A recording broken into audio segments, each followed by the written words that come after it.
Gray paws furiously tore at the fresh earth. Clumps of rich black soil flew in every direction, and a guttural howl chilling to the bone erupted from the massive beast's throat. "Get him away! What in the blazes is going on?" shouted Andrew, trying to push through the cemetery fence.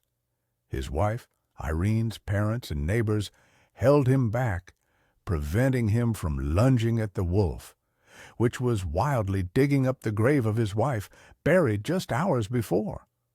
"It's a wild animal," Irene's mother shrieked, dissolving into tears.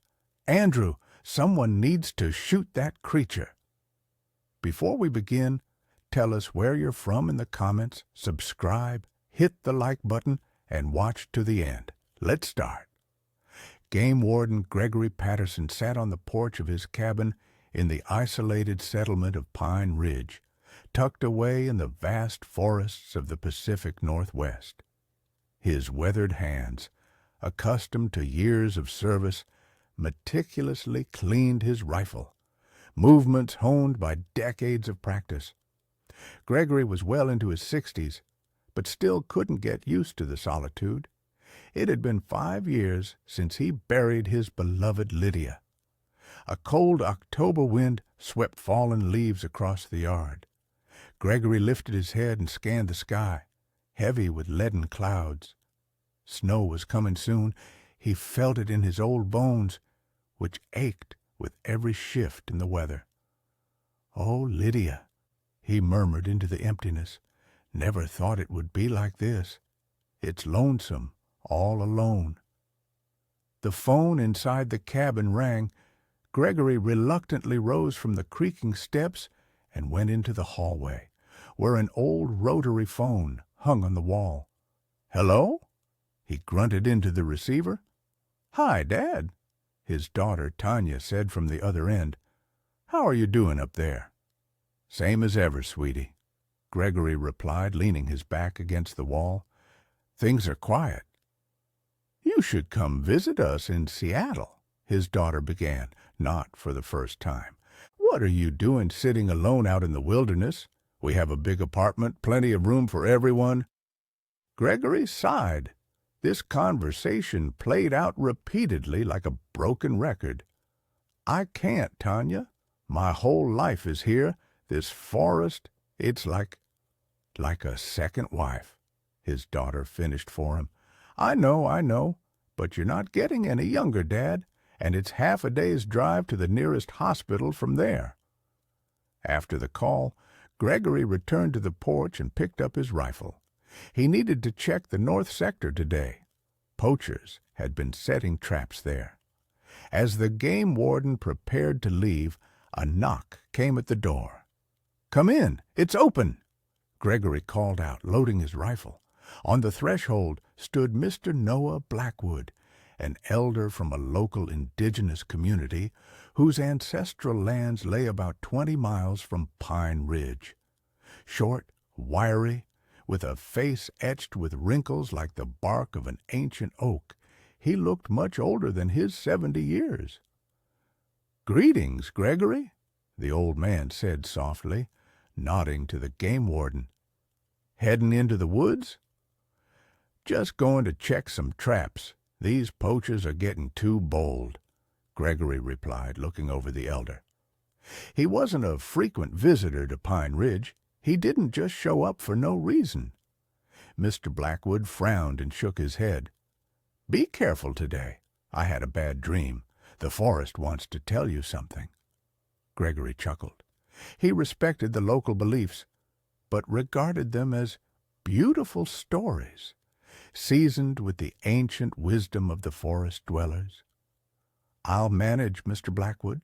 I've been walking these woods for years." "The ancestors walked even longer, and not all of them returned," the elder responded quietly. Then he pulled a small beaded leather pouch from inside his shirt. "Take this. The guardian spirits will help." The game warden accepted the gift, mostly out of politeness, slipped it into his pocket, and stepped outside. "Care for some tea?" He turned back to the elder. Another time, Mr. Blackwood shook his head. They're waiting for me. And remember, listen to the forest carefully today. Gregory watched the old man's retreating figure and headed in the opposite direction, towards the forest trail. The forest met him with silence. The usual sounds, rustling leaves, chirping squirrels, bird song, were muffled as if nature itself held its breath. This unnerved Gregory. In 30 years of service, he had learned to read the forest's mood like an open book. Strange, the game warden thought, adjusting his rifle. The animals seem to be hiding. Is there a storm coming? Gregory walked along the familiar trail, carefully scanning the tracks on the ground. After about 2 hours, he spotted the first trap, sprung, with tufts of fur caught in it. Blood trails led into the dense undergrowth. Confounded poachers, the game warden muttered in annoyance. They set these things, and the animals suffer. Gregory followed the trail and soon heard a faint whine. Pushing aside branches, he saw a wolf pup, quite young, about 6 months old. Its front paw was caught in the trap, and its gray fur was stained with blood. "Well, now, you got yourself snared, didn't you, little scamp?" Gregory said, cautiously approaching the animal. The pup bared its teeth, trying to look menacing, but had little strength left to resist. The game warden slowly approached and knelt down. "Don't struggle, silly thing, you'll only make it worse," he mumbled, pulling tools from his bag. The trap was an old design, with blunt teeth that tended to break bones rather than sever them. Gregory carefully pried open the iron jaws, and the pup, once free, tried to crawl away, but immediately collapsed from weakness. "You won't get far," the game warden said, examining the animal's injured paw. "Odds are you won't survive alone." Gregory looked around. There was no sign of the mother wolf. It seemed the cub had strayed from its pack and gotten caught. There was virtually no hope that its family would return for it. Gregory made a decision instantly, though he later couldn't explain what had come over him. Taking off his jacket, he carefully wrapped the shivering wolf pup in it and headed home. On the way, he felt the elder's pouch in his pocket and remembered his words. "Maybe this is what the forest wanted to tell me," the game warden thought, quickening his pace. Back home, Gregory laid the pup on an old blanket near the fireplace, cleaned the wound, and fashioned a makeshift splint. The animal was too exhausted to resist, its amber eyes merely watching the man intently. "I know it hurts," Gregory murmured, bandaging the paw.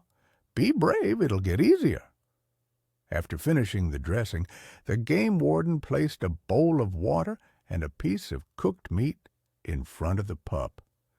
Then he stoked a fire in the hearth and sat on a chair opposite his new companion.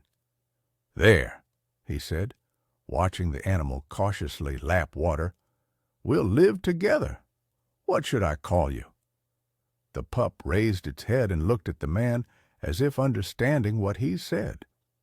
"North," Gregory decided, "for your silvery gray fur, like the northern sky on a frosty night." For the first 2 weeks, Gregory rarely left the pup's side. The paw healed poorly, and inflammation set in. The game warden even drove to the county seat for antibiotics, receiving many surprised looks from the veterinary clinic staff. "It's a wolf, Gregory," a familiar vet told him, dispensing the medication. "It'll go back to the wild when it's stronger anyway." "Maybe not," Gregory shrugged. "It won't survive alone in the woods with that paw." The pup survived, though Gregory initially doubted it would.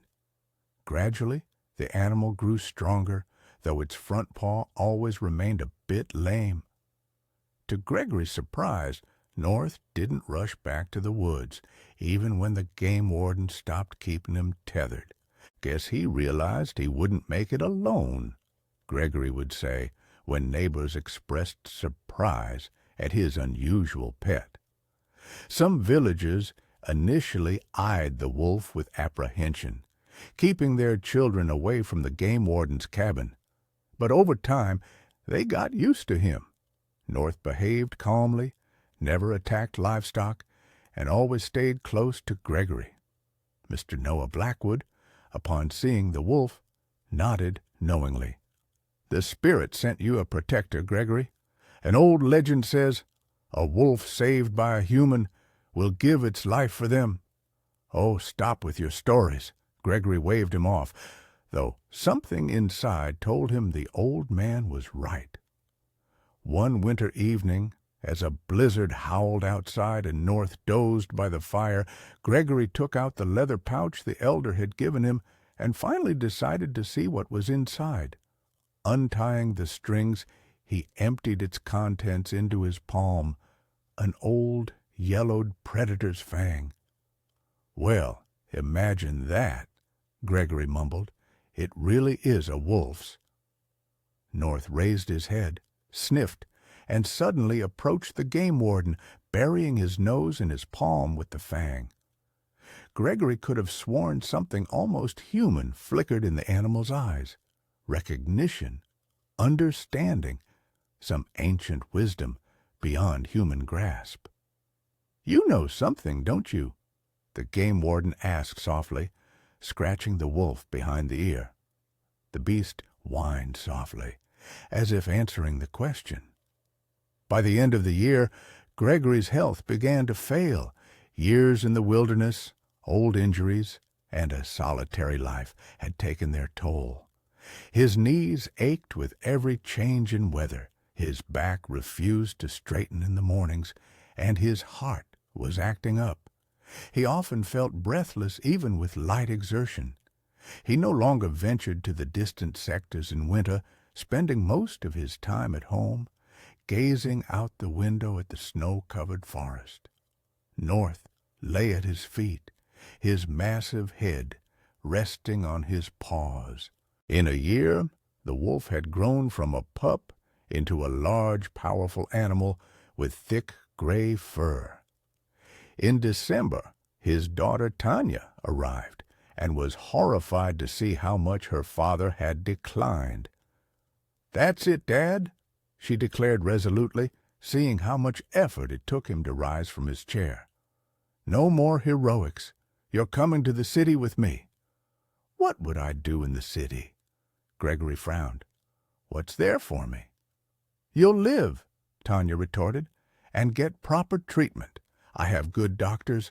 They'll get you back on your feet." "What about the cabin?" the game warden persisted. "We'll give it to Andy. Your grandson is about to get married. The young couple needs a place." Gregory sighed heavily. He didn't want to leave the wilderness, but he felt his daughter was right. His strength wasn't what it used to be, and the Forest Service had long been hinting that it was time to retire. What about North? He nodded toward the wolf, who watched the unfamiliar woman warily. Tanya pursed her lips. "Good heavens, Dad! How can you take a beast like that to the city? He'll have to be put down." "Don't you dare think it!" Gregory even rose from his armchair in indignation. "He's family. I'll tell Andy to look after him." Tanya shook her head, but didn't argue. Gregory quickly agreed to the move only on the condition that nothing would happen to the wolf. Andy, Gregory's grandson, arrived a week later with his fiancée, Irene. The 25-year-old was strong, like his grandfather in his youth, and worked for the Search and Rescue Service in Seattle. Irene taught elementary school, slender, fair-haired, with lively brown eyes and a gentle smile. "Pine Ridge hasn't changed at all," Andy said, surveying the cabin he hadn't visited in years. "Remember, Grandpa, when you used to take me hunting?" "I remember," Gregory smiled. "Still talk about your first grouse, don't you?" "You bet," his grandson laughed. "And remember when I fell through the ice on the—" He stopped, seeing North emerge from the mudroom. The wolf paused in the doorway, warily observing the newcomers. "Good heavens," Andy breathed.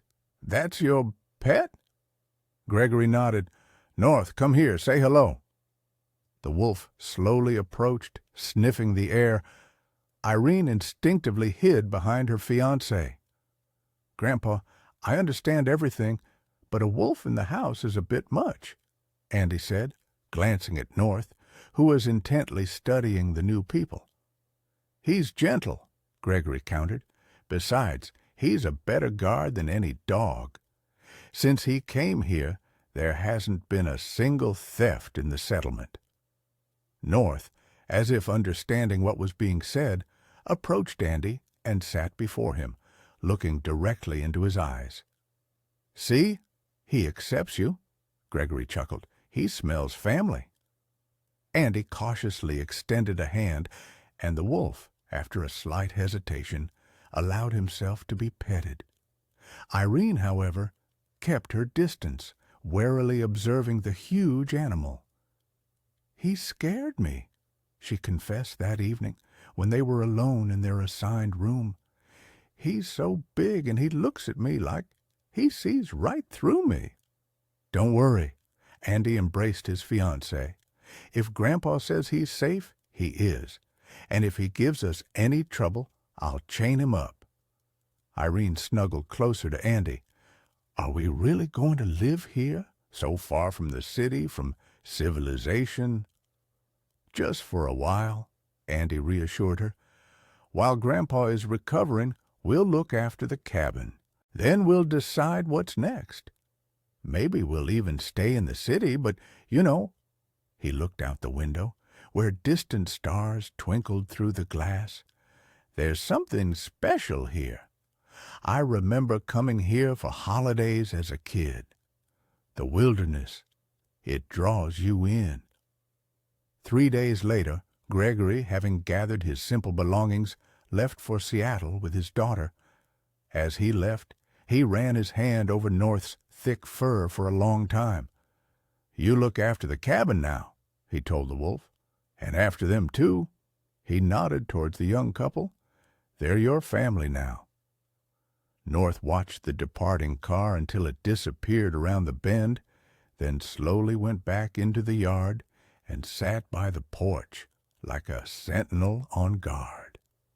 In January, Gregory fully relocated to his daughter's home in Seattle, and the young couple began to settle into the cabin.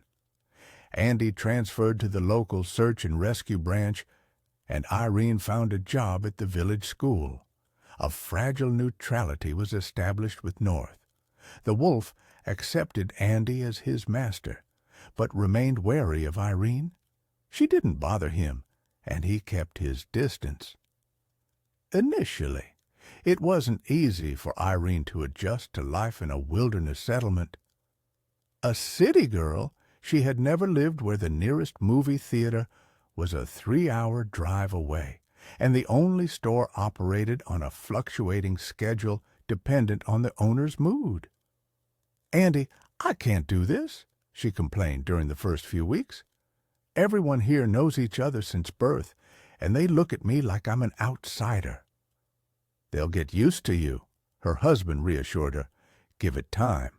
These are good people. They just don't open up right away." Gradually, Irene did settle in. She was well received at the school. An elementary school teacher was invaluable in a village where young people often moved to the city. Children were drawn to the young, energetic teacher, and their parents gratefully noted the refreshed approach to teaching. "You make lessons so interesting, Ms. Peterson," one of the students' mothers told her. "My Timmy never wanted to read before, and now he asks for books himself." Irene smiled, feeling her heart warm at such words. Maybe she wasn't such a city slicker after all, as she had thought of herself. The cabin also gradually became her home. Irene undertook some minor renovations. They replaced wallpaper in the bedroom, painted the kitchen, and fixed the creaking floorboards. Andy joked that his grandpa wouldn't recognize his den when he returned. Communication with neighbors also improved bit by bit. The people in Pine Ridge were diverse. There were native inhabitants whose ancestors founded the settlement generations ago, and newcomers, some escaping city life, others seeking the romance of the wilderness. An elderly neighbor, Mrs. Hannah Miller, often dropped by the young couple's home with a jar of pickles or homemade berry cordial. "You two are all alone, dears," she would say, casting a knowing eye over the house. "You should be having children. What kind of family is it without children?" Irene smiled shyly, and Andy winked at her over the neighbor's shoulder. They were planning a family, but were still getting used to their new home. Everything changed in March when Irene shared the happy news with her husband. They were expecting a baby. Andy glowed with joy, already planning how he would teach his son, he was convinced it would be a boy, to fish and hike in the wilderness. "We'll have the most natural-born baby in Pine Ridge," he said, kissing his wife. "I'll teach him everything Grandpa showed me." Irene just shook her head, but deep down she was happy about her husband's enthusiasm. After all, that's what she loved him for, his zest for life, his ability to find joy in simple things. One evening, as Irene sat in an armchair with a book, North suddenly approached her and gently rested his muzzle on her lap. She froze in surprise. In all these months, the wolf had never shown her any particular interest. "Andy," she called softly, "look." Her husband, seeing the scene, grunted in surprise. "Well, I'll be. Grandpa used to say wolves have a special intuition. He must have sensed you're pregnant." "You think so?" Irene asked skeptically, cautiously touching the gray fur. "I'm sure of it." Andy nodded. "They sense these things. I remember Grandpa telling me how, when he worked at the wildlife reserve, wolves always kept their distance from rangers with weapons, but calmly allowed those who approached peacefully. From then on, North began to behave differently. He followed Irene closely, slept at the door of their bedroom, and when she went outside, he watched her every move intently. "Like a bodyguard," Irene laughed, now accustomed to his protective care. She even started talking to the wolf, telling him about her plans and dreams, about school, about the children she taught. "You know, North," she'd say, stroking her growing belly, "we're going to name him Gregory after Grandpa. I think he'll grow up to be just as strong a man." The wolf listened, head cocked to one side, and seemed to understand every word. The pregnancy progressed without complications. Each month, Irene went to the county hospital for a checkup, and doctors confirmed all was well. Fetal development was normal. "You have a strong little boy," the elderly gynecologist said during the ultrasound. "He's active, constantly moving, takes after his dad, it seems." Andy, present at the examination, smiled proudly. Of course, his premonition had come true. It would be a son. In the evenings, he and Irene sat on the porch, watching the sunset over the wilderness and dreaming of the future. Andy wanted to teach his son everything he knew, from fishing to survival in the woods. Irene, meanwhile, imagined reading stories to the baby, teaching him letters and numbers. "You know," Andy said one day, "I used to think that life in this wilderness settlement was temporary, that we'd go back to the city. But now, I don't know, maybe we should stay. The air is clean here, the people are good, And the baby will have a great place to grow up, Irene pondered. At first, she thought she'd never get used to life away from civilization. But gradually, Pine Ridge had become home. She loved the quiet evenings, the smell of the forest after rain, the sincerity of the local residents. "I wouldn't mind," she finally replied. "But let's decide after the baby is born. Who knows how things will go?" Andy nodded in agreement and hugged his wife. At that moment, North, lying at their feet, suddenly raised his head and looked warily toward the woods. "What is it?" Andy asked, following the wolf's gaze. North got to his feet. The fur on his scruff bristled, and a low growl rumbled in his chest. "Someone's coming," Irene said softly, instinctively placing a hand on her belly. A minute later, a tall figure emerged from among the trees. Andy tensed, then relaxed, as he recognized Mr. Noah Blackwood, the elder. "Good evening," the old man greeted them, approaching the porch. "Did I interrupt?" "Not at all. Please come in." Irene rose, offering the guest a seat. "Tea?" "Gladly." The elder nodded. North stopped growling, but continued to watch the guest intently, his amber eyes never leaving him. "How's Gregory Patterson doing?" the elder asked, accepting a cup from Irene. "He's recovering," Andy replied. "Had heart surgery, and the doctors say with his recovery rate, he'll be home soon."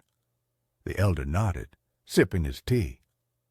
"You didn't just come for tea, did you?" Irene asked suddenly, catching the old man's scrutinizing gaze. Mr. Blackwood smiled. "Clever girl. No, not just for tea."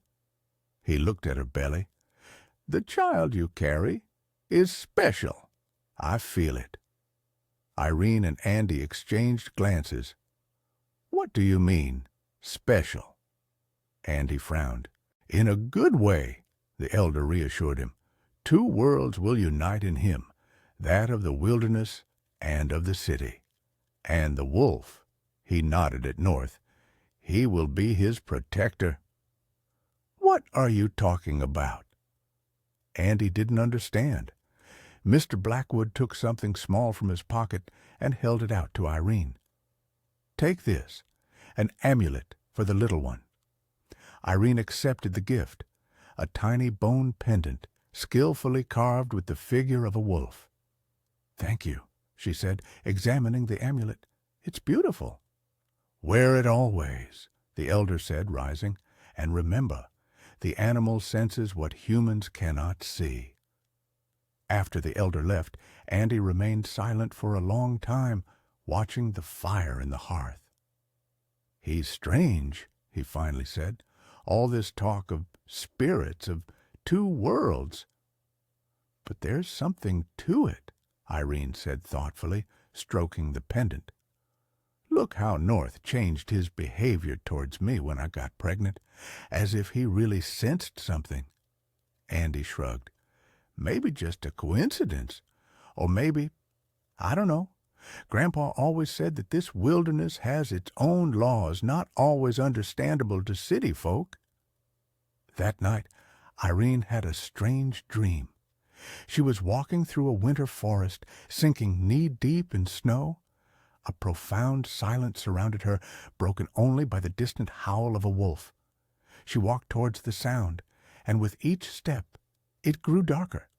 Then he appeared, a huge gray wolf with amber eyes. But it wasn't North. It was like his ancient wild ancestor. The wolf stared at her unblinkingly, then turned and walked away. She followed him, feeling she had to see what he wanted to show her.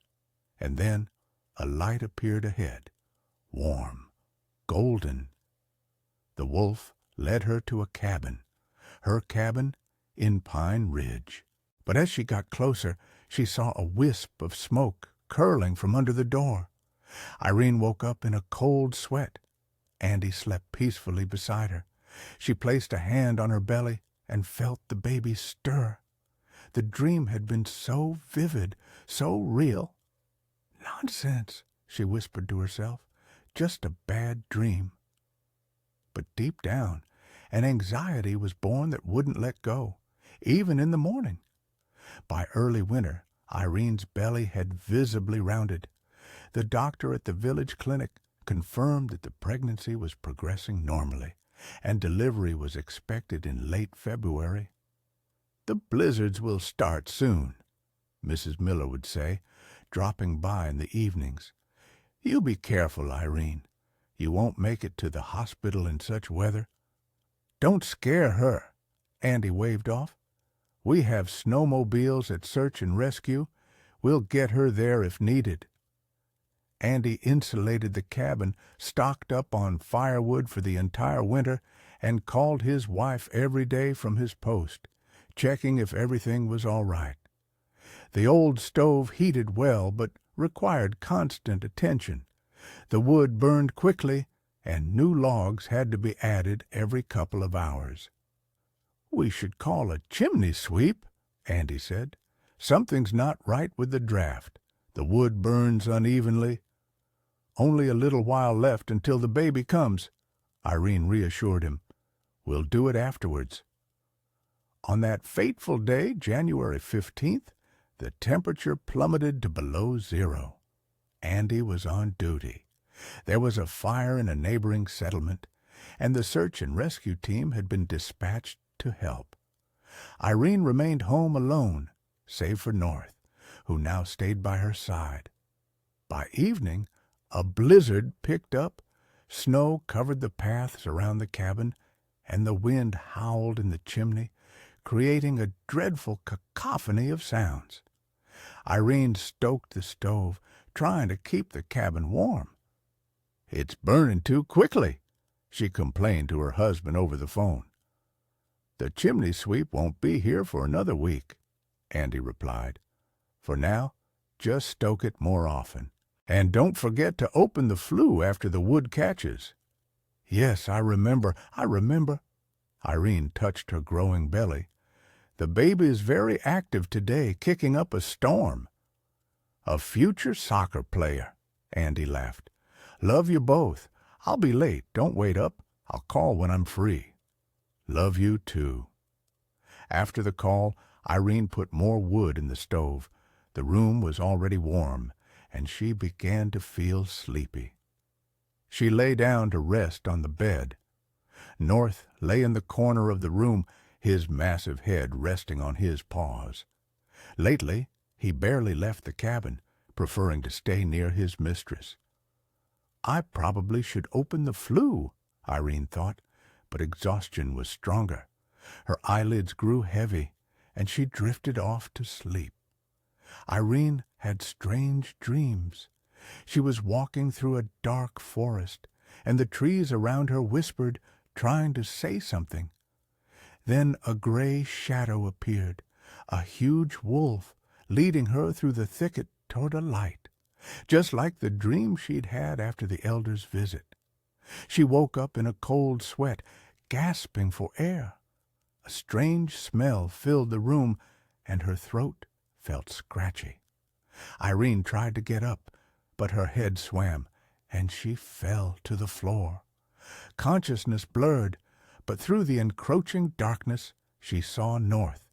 The wolf stood over her, desperately whimpering, trying to rouse her. The flue was her last thought before the world finally plunged into darkness. Andy returned home late that evening. The blizzard had worsened considerably, and the road to the settlement was almost completely snowed in. As he approached the cabin, he heard North's howl, prolonged, full of despair. Something's wrong, Andy immediately realized and rushed to the door. A heavy smell of smoke and something else, something that made his throat instantly scratchy, hung in the air. Andy pulled the sleeve of his jacket over his face and burst into the cabin. In the dim light, he saw North circling around Irene, who lay on the floor. "Irene!" Andy cried, rushing to his wife. He grabbed her by the shoulders, turning her onto her back. Her face was pale, lips blue, not breathing. "No, no, no," he mumbled, beginning CPR. "Hold on, darling, hold on." With trembling hands, he pulled out his phone and called for an ambulance. He threw open all the windows, letting in the freezing air, and continued his resuscitation attempts. But Irene showed no signs of life. He had to wait almost an hour. The only ambulance in the whole district was stuck in a neighboring village due to the blizzard. When the paramedic, an elderly man with tired eyes, finally examined Irene, he merely shook his head. "Carbon monoxide poisoning. Didn't open the stove flue. I thought—" She knew. Andy couldn't form coherent words. The paramedic gently touched Irene's belly. "And pregnant? Far along? A shame we arrived too late. There's nothing I can do." "What do you mean you can't?" Andy clutched the medic's sleeve. "Do something." "Son, she's been gone for several hours," the paramedic said softly. "Resuscitation is useless, and the baby can't be saved either." Andy let go of the medic's hand and slowly sank to the floor beside his wife's body. Reality shattered, turning into a nightmare. "But how did this happen?" he whispered. "Carbon monoxide," the paramedic repeated. "A tricky thing. A person falls asleep and simply doesn't wake up.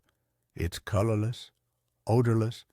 If the stove flue is closed too early, before the wood has completely burned down, carbon monoxide enters the room instead of going up the chimney." The paramedic tactfully left, saying he needed to fill out paperwork in the vehicle. Andy was left alone with his grief. He stroked Irene's cold hand, remembering how just recently they had been making the plans for the future, choosing a name for their son. He didn't notice North return to the room. The wolf quietly approached Irene's body and watched her for a long time, as if disbelieving what had happened. Then he lowered himself and began to cautiously lick her hand. "Get away!" Andy cried, pushing the wolf away. "Get out!" But North didn't retreat.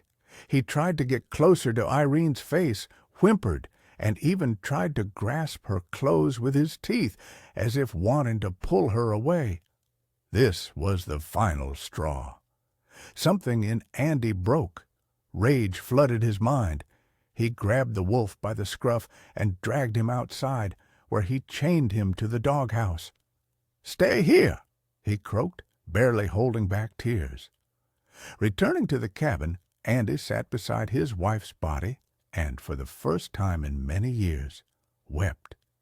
He sobbed uncontrollably like a child, unashamed of his tears. Then he called Irene's parents, and his own mother, and the sheriff's office. His voice was toneless, mechanical, as if someone else were speaking. All night, North's howl echoed from the yard, prolonged, full of sorrow. It would subside, then gather strength again, reverberating throughout the area. Neighbors shook their heads.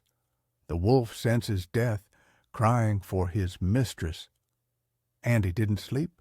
He sat beside Irene's body, holding her hand, as if hoping her fingers would twitch, that it was all a terrible mistake. In the morning, Irene's parents arrived. Her mother was hysterical. Her father silently smoked on the porch, swallowing tears. The funeral arrangements began in a flurry. Documents to be processed, a coffin to be ordered, a service to be arranged. As if to spite them, the blizzard still hadn't let up, and the road to the cemetery had to be cleared by a snowplow. The school principal, where Irene worked, personally visited all the parents to inform them of the tragedy. The entire village rallied, helping in any way they could, some with food for the wake, some with transportation, some just with moral support. Andy felt like he had turned to stone. He mechanically performed the necessary actions, offered condolences to Irene's parents, but inside was emptiness, a black hole that had swallowed all emotions, all thoughts, all life. North remained chained the whole time. He stopped eating and drinking, only occasionally lifting his head to look at the cabin where his mistress's body lay. Andy barely paid him any attention. Grief had blinded him to everything else in the world.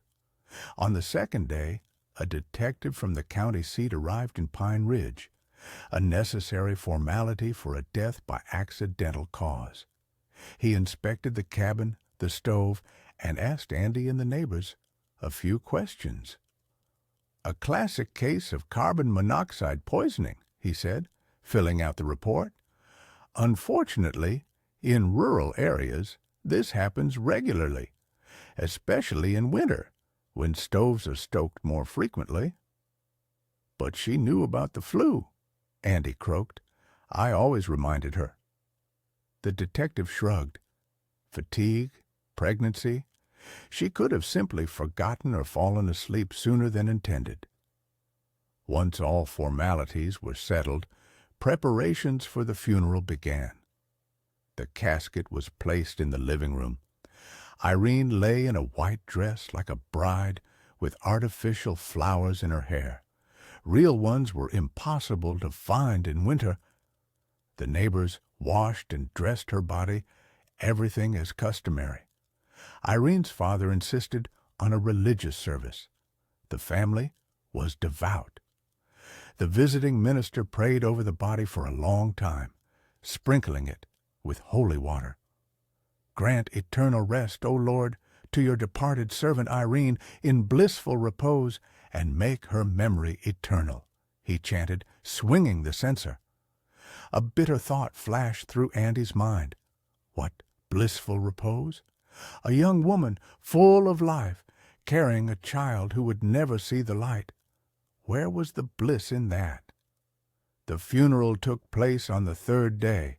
According to village custom, the casket was carried by hand through the entire settlement to the cemetery. Andy walked behind the casket, feeling neither cold nor fatigue. Irene's parents and a few neighbors walked beside him. The cemetery was located on a hill about half a mile from the settlement. In summer it was beautiful. Pines rustled in the wind, birds sang. But in winter the place looked bleak and lifeless, like death itself. The grave had to be dug in advance. The ground was frozen solid, impossible to break with a shovel. A small excavator was brought in, resulting in a neat, evenly sided hole. When the casket was lowered into the grave and the minister uttered the final prayers, Andy was the first to throw a handful of earth onto the lid. The dull thud echoed in his heart with a tearing pain. People took turns approaching the grave, throwing flowers and handfuls of earth, offering words of condolence. It all felt like a haze, like it wasn't happening to him. When it was all over and a fresh mound of earth rose over the grave, people began to drift towards the cemetery exit. Andy lingered by the fence, unable to tear his gaze from the spot where his wife and unborn son now rested. "Come on, son." Irene's father touched his shoulder. "You shouldn't stand by the grave for so long. Let's go have a remembrance." Andy nodded and slowly followed him. Back at the cabin, a memorial meal was already laid out, but he couldn't bring himself to eat. He sat, mechanically raising his glass when custom demanded it, and just as mechanically knocking it back. The liquor didn't dull the pain. Nothing could dull it. When the guests had left, Andy was alone in the empty cabin. On the table stood a photograph of Irene, smiling, with a wreath of wildflowers in her hair. That was last summer when they went to the lake. North's howl tore him from his thoughts. The wolf was once again straining on his chain in the yard. Andy stumbled onto the porch, swaying from the alcohol. "Shut up!" he yelled, "or I'll shoot you!" But deep down, he knew he wouldn't. No matter how great his anger, he couldn't harm the creature his grandfather had loved so much. And he himself had grown fond of the wolf in recent months. Andy walked over to North and silently unclipped his collar. The wolf froze, looking at the man with his amber eyes, then turned and bolted from the yard, towards the woods, where the crosses of the village cemetery loomed in the gathering darkness. Andy watched him go and returned inside. There he pulled a bottle of whiskey from the cupboard and sat by the window, staring into the darkness beyond the glass. "Tomorrow," he thought, "tomorrow I'll request a transfer back to the city. There's nothing left for me here." Andy drank, tasting nothing. At some point he fell asleep right in the armchair, still clutching the empty glass in his hand. In the morning he was awakened by a knock at the door. Irene's parents stood on the threshold. "Let's go to the cemetery," her mother said. "Visit our girl." Andy nodded, his head splitting from the hangover. He quickly splashed cold water on his face and went outside, where his father-in-law's vehicle was already waiting. The weather had finally cleared. The blizzard had subsided, and a timid winter sun peeked through. The frost had eased. The thermometer showed only 10 degrees Fahrenheit, almost a thaw by wilderness standards. When they arrived at the cemetery, they immediately noticed something strange was happening. People were clustered by the gates, some shouting and waving their arms. "What's going on?" his father-in-law asked, getting out of the car. "It's a wolf," someone in the crowd answered, "digging up a grave." "Which grave?" Andy's blood ran cold. "The one from yesterday, where they buried the young woman." Andy rushed towards the cemetery gates, pushing through the crowd. Running between rows of crosses and headstones, he saw a horrifying scene. North was furiously tearing at the earth on Irene's grave. Half the mound was already torn open, and the wolf had clearly reached the coffin lid. "Good heavens, what is he doing?" his mother-in-law shrieked, running up. "Stop him!"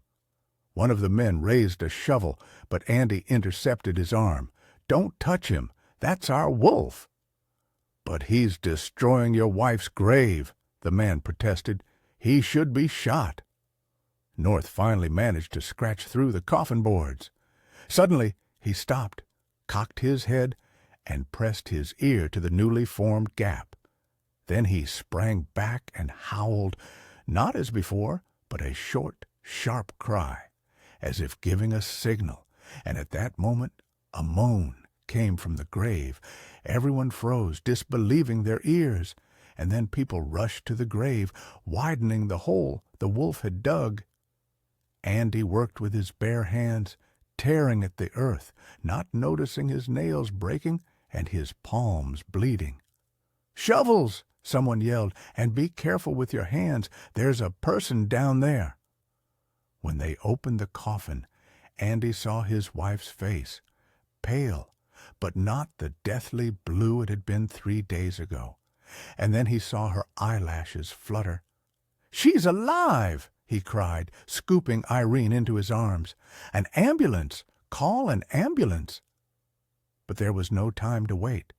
Irene was laid in the back seat of his father-in-law's truck, and he sped off to the county hospital. No one noticed North running behind them, limping on his front paw, but not falling behind a single step. At the hospital, Irene was immediately taken to intensive care. Andy paced the corridor, unable to settle. An hour later, a doctor came out to him, a young man, recently assigned to the clinic. "Are you her husband?" he asked. Andy nodded. Amazingly, she's alive. Her condition is stable. How? How is this possible? Andy whispered. It's called suspended animation, the chief physician explained later, joining the examination. A very rare phenomenon. A person enters a state close to clinical death, but the brain continues to function at a minimal level. Breathing and heartbeat become so faint they can't be detected without special equipment. But the paramedic? He said she was dead. In the conditions of your home, without equipment, it's practically impossible to distinguish suspended animation from death, the doctor explained. Even I would likely have come to the same conclusion. But how did she survive for 3 days and then even underground? A shocked Andy asked. In such a state, the body consumes almost no oxygen, the doctor replied, and in a coffin there would have been enough for several days. But you understand, if it weren't for the wolf— He trailed off. I understand, Andy nodded. If it weren't for North, they both— The doctor frowned. By the way, about both. We performed an ultrasound. The fetus is alive, heartbeat detected. But the condition is critical. I don't want to give false hope. It requires observation and time. Andy sank into a chair, feeling his legs give way from a new wave of emotions.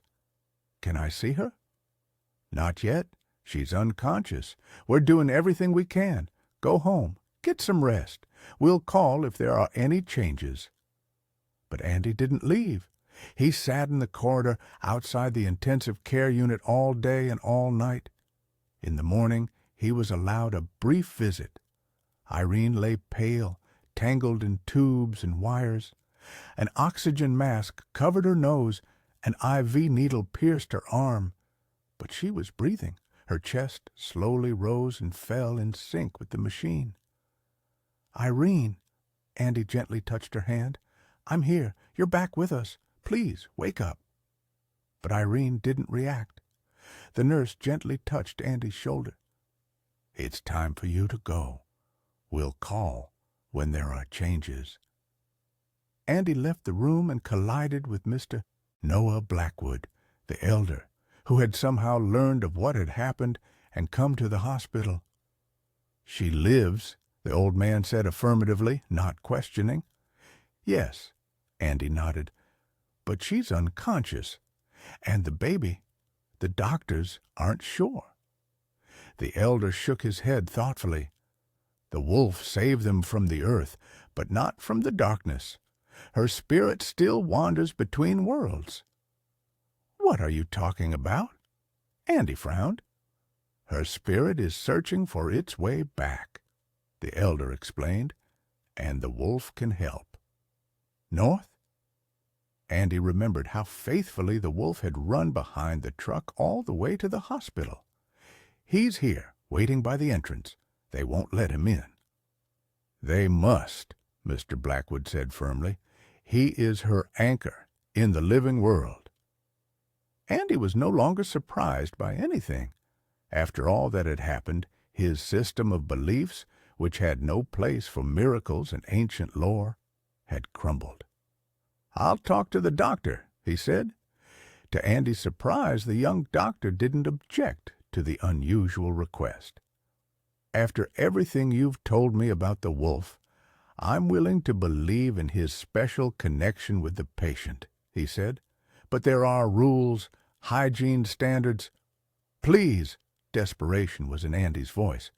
We've lost so much time. What if he really can help? The doctor hesitated, but finally nodded. All right, but only for a short time, and sanitation is mandatory. Andy rushed out of the hospital. North sat beneath a bench by the entrance, patiently waiting. At the sight of Andy, the wolf stood up. Come on, Andy called. They'll let you in. Hospital staff watched in amazement as Andy led a large wolf down the corridor. An older orderly crossed herself. Someone gasped. but no one tried to stop them. Before entering the room, the doctor insisted that the wolf be disinfected. "At least his paws and muzzle," he said.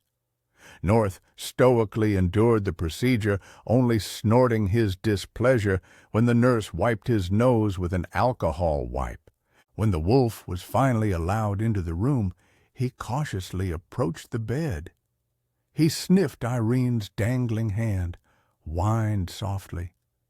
Then, to the surprise of those present, the wolf gently jumped onto the bed and lay down beside the woman, resting his muzzle on her chest, right over her heart.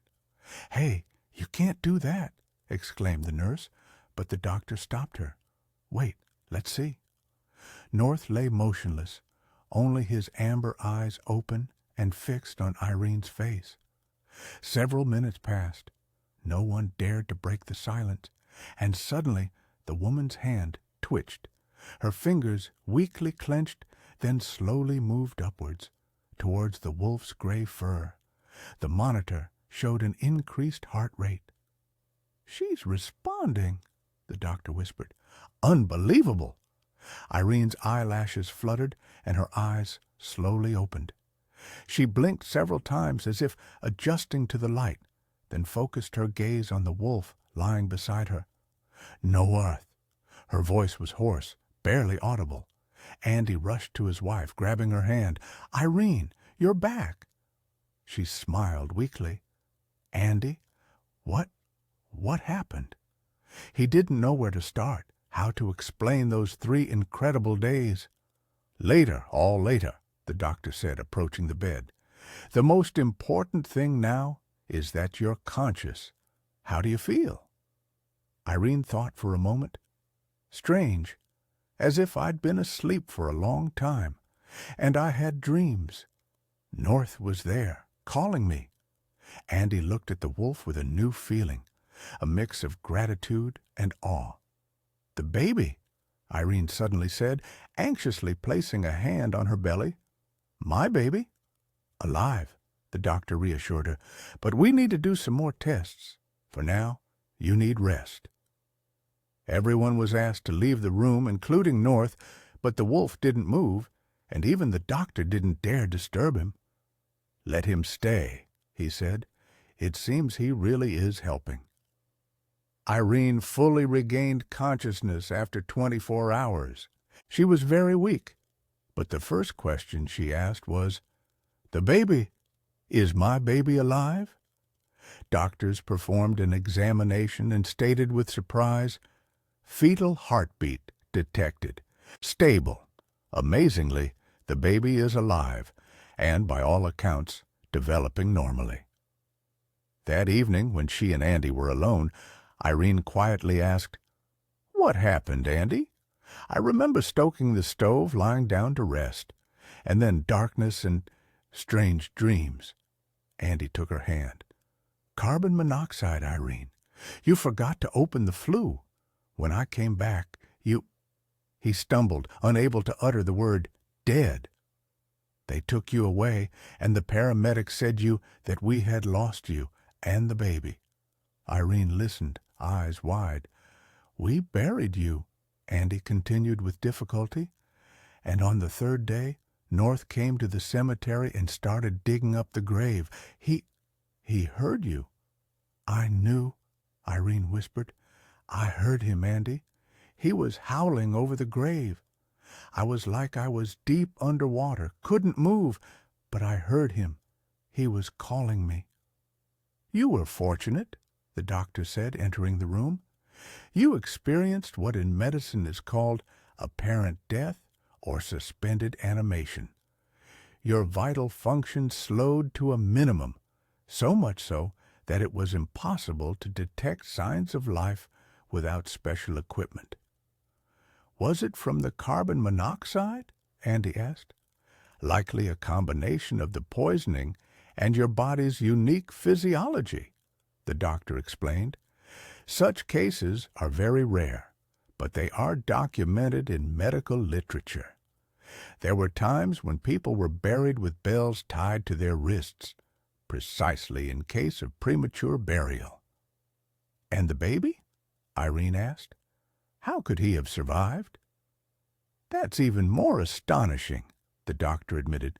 The fetus proved unusually resilient to hypoxia.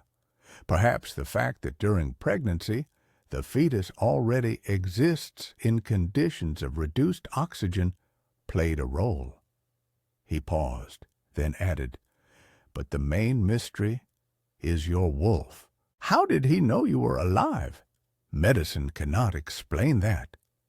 Irene reached out, stroking North lying beside her. Perhaps not everything in this world can be explained by a science.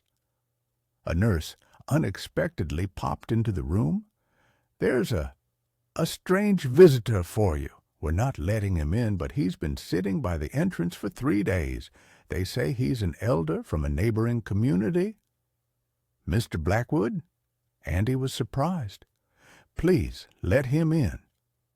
The old man entered the room, leaning on a carved staff. Seeing Irene sitting in bed, he smiled. The soul has returned to its home. Good. He approached and placed a small bundle on the bedside table. This is for you, and for the little one. Irene unwrapped the fabric and saw the same wolf amulet that the elder had given her before. She thought she had lost it. Where did you get this? She asked. The spirits returned it. The old man simply replied, Now wear it always. It will protect you. North raised his head and looked intently at the elder. Mr. Blackwood extended his hand, and the wolf allowed him to touch his head. You have fulfilled your purpose, the old man said softly to the wolf, in a language none of the others understood. A week later, Irene was discharged from the hospital. Doctors insisted on regular checkups. The case was unique, and they wanted to ensure neither the woman's health nor the fetus's development had been affected. Returning to the cabin where the tragedy occurred was not easy. Irene froze on the threshold, hand pressed to her chest. I don't know if I can, she whispered. Andy hugged his wife tightly. We'll get through this together. I called the chimney sweep. He already checked everything, and I bought carbon monoxide detectors. This won't happen again. North, having crept under Irene's hand, whined softly, as if offering encouragement. All right, she nodded. We'll try. The first night, Irene barely slept. She was afraid to close her eyes, as if it might bring her back to that terrible oblivion. Andy stayed by her side every step of the way, and North lay by the bed, sometimes raising his head to check if everything was all right. Gradually, life began to return to normal. The settlement buzzed with news. The story of Irene's miraculous rescue spread not only through the district, but throughout the entire region. Journalists arrived wanting to cover the story, but Andy refused. It was too soon to turn their personal tragedy into entertainment for the public. A month later, another turning point occurred.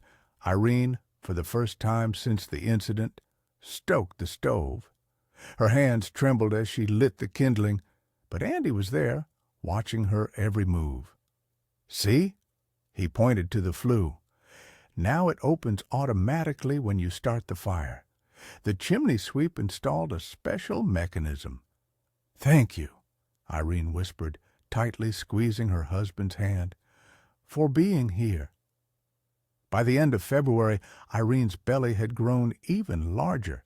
The baby was actively kicking, and each movement was a small miracle for the parents. You know, Irene said one day, gazing at the sunset from the kitchen window, I now think we're meant to live here in Pine Ridge. Andy looked at her in surprise. Really? What about the city? Civilization? Irene shook her head. There's something special here.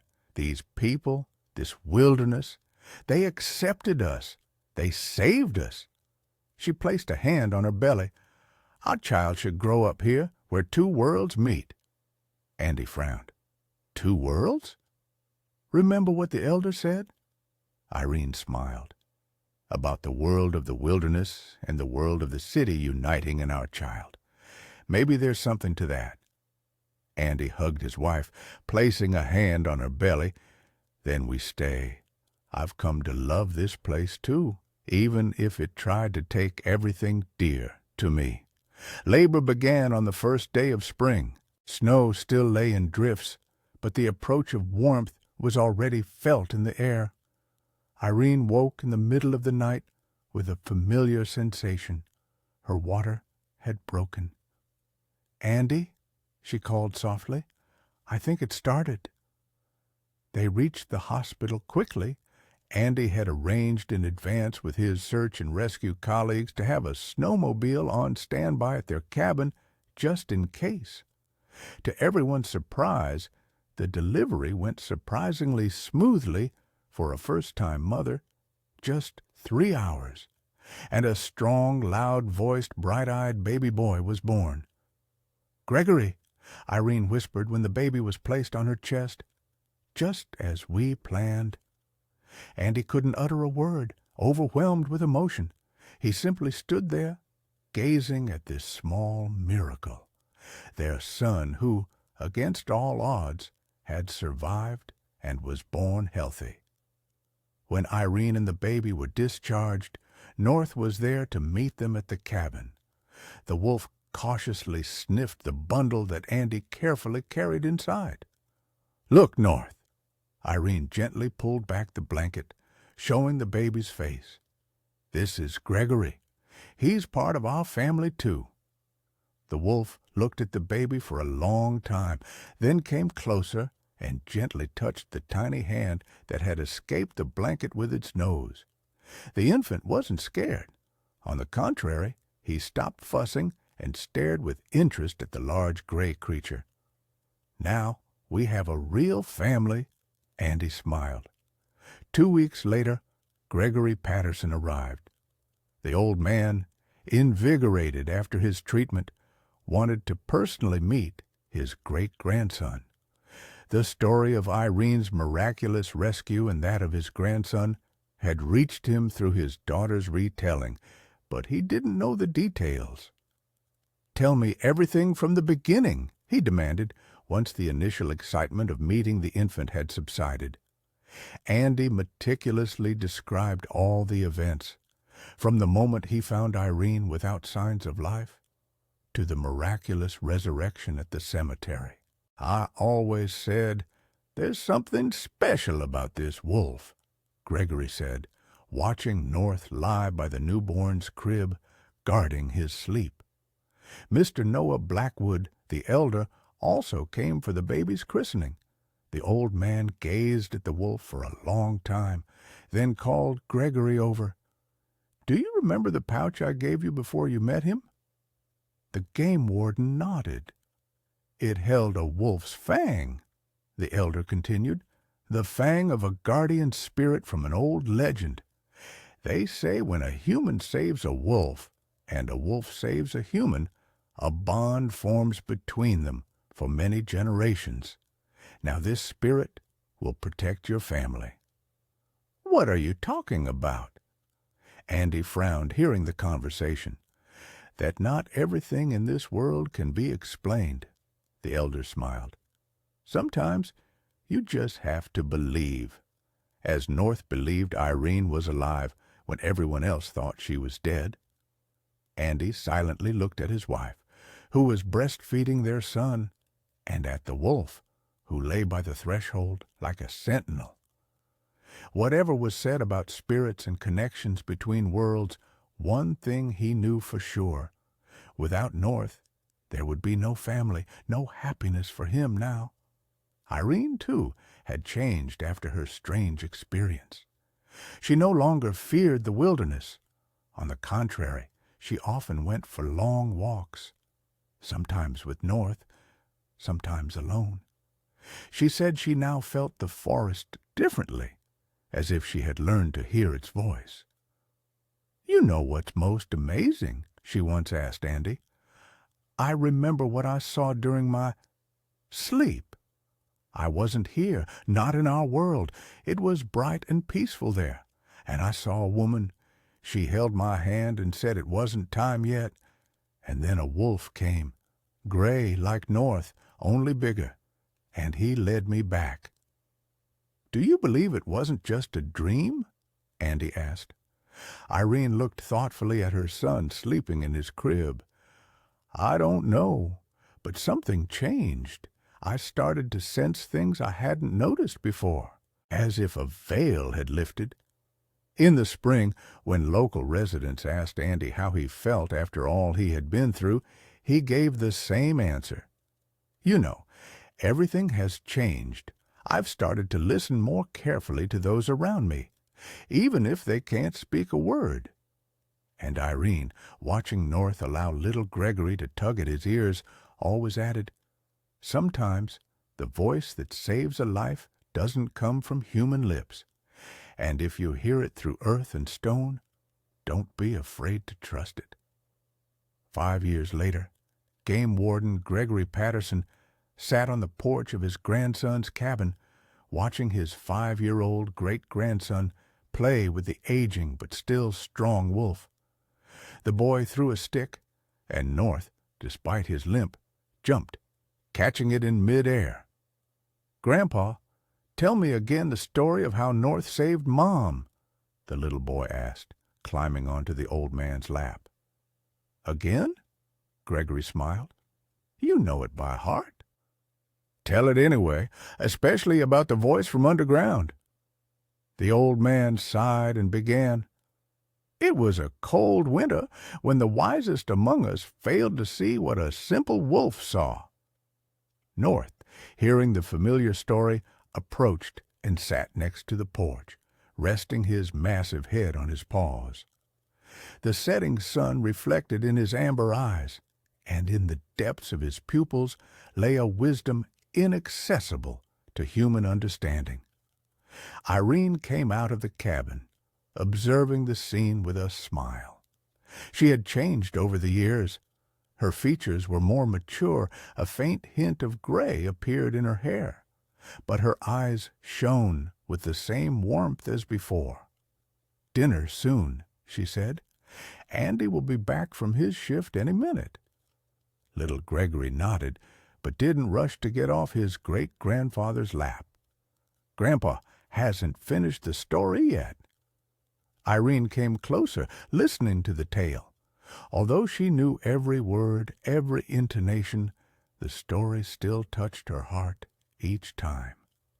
Gregory Patterson paused the story and looked at the wolf.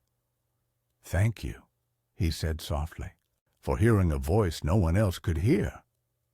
And for a moment, it seemed to them all that something almost human flickered in the animal's returning gaze, recognition, gratitude, and a loyalty that knows no boundaries between worlds. Irene walked over to the wolf and knelt beside him.